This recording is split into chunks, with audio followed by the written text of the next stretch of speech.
Hey all, my name is Dr. Vince Dominguez. Thank you so much for clicking today. If you're visiting for the very first time, this is my 28-part masterclass series where I'll be performing and teaching every etude from Victor Polatschek's Advanced Studies for the Clarinet as an online resource for high schoolers, college-level students, and anyone else that needs a reference outside their individual practice.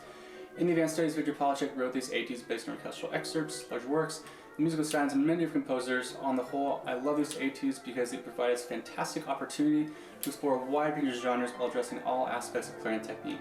Now, for the purpose of these masterclass videos, I'll be providing some performance tips on how you can interpret this music on your own at home. Hope you enjoy these, and please be sure to click that subscribe button and the bell to stay updated with all other upcoming content on my channel down the road.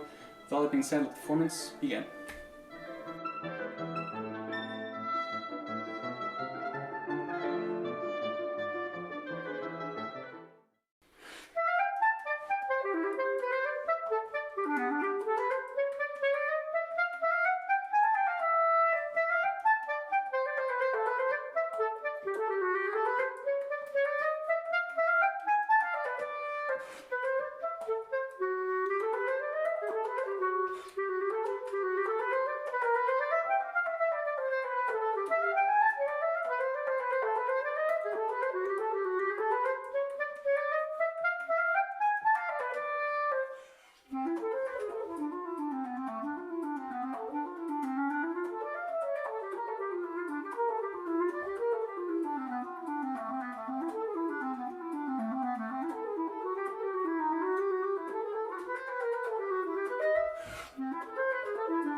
To my masterclass for Etude 18, an etude composed in the style of composer Joseph Sellner.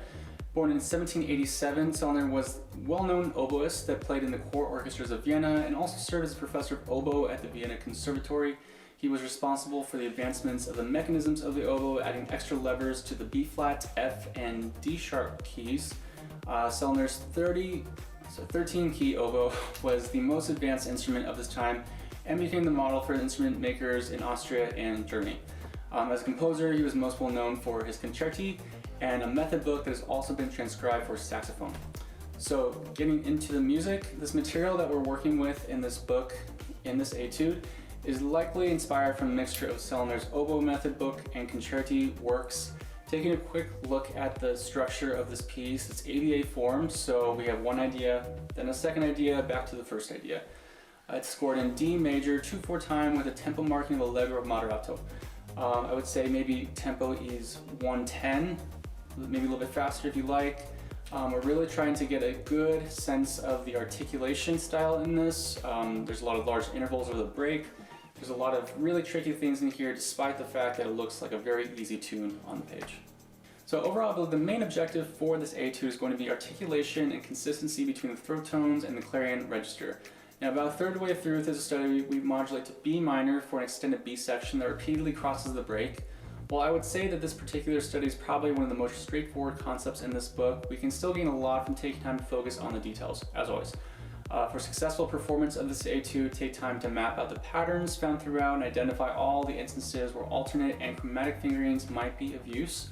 Second, because this etude is dealing with a lot of large intervals over the break in the B section, in B minor, take time to thoughtfully work through these issues, clean up the hand position, use a mirror, really understand the way in which the response or resistance is working against you, and then roll with that, up the air pressure.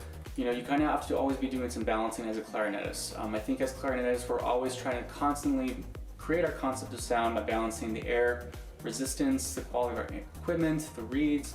It all goes into creating this music that we're making on the clarinet. So I believe like etudes like this are an excellent way to eliminate the small hurdles that may be holding us back and taking our playing to the next level.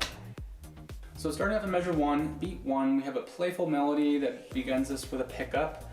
For all instances of this melody throughout, be sure to avoid clipping the slurred 8th note that precedes the staccato notes.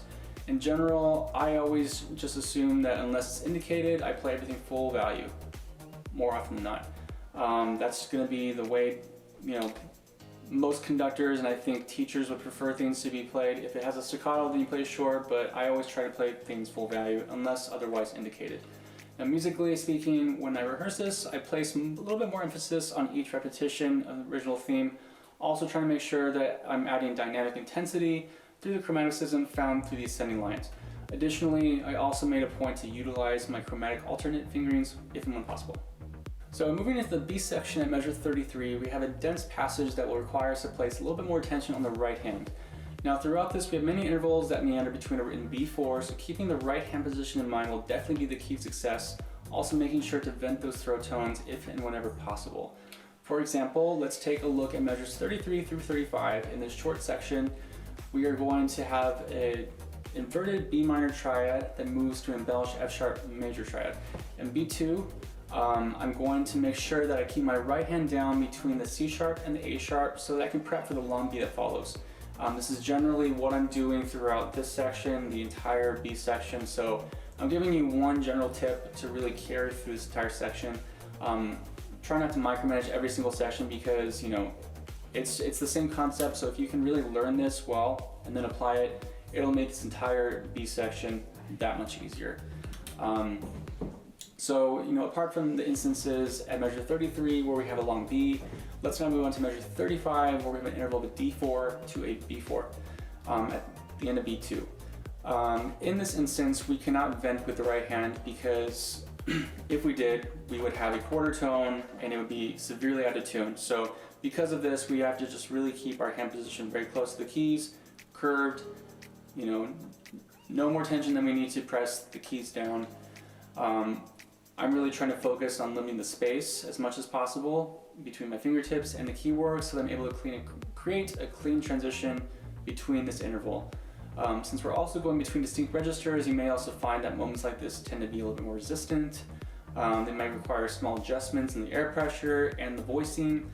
As I mentioned earlier, as clarinetists, we're consistently trying to strike a balance between our equipment, the air, the hand technique, everything. So being able to anticipate moments like this will be the best advice I can give you to create consistent, even transitions, which is what this etude is really trying to get us to do.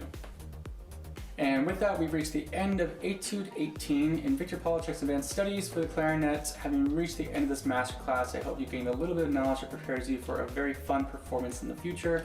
In case you have any additional questions on this etude, as always, please feel free to comment below or send me an email. In the meantime, thank you so much for watching today, and I'll see you next time for Etude 19. Have a good rest, stay safe, and see you again soon.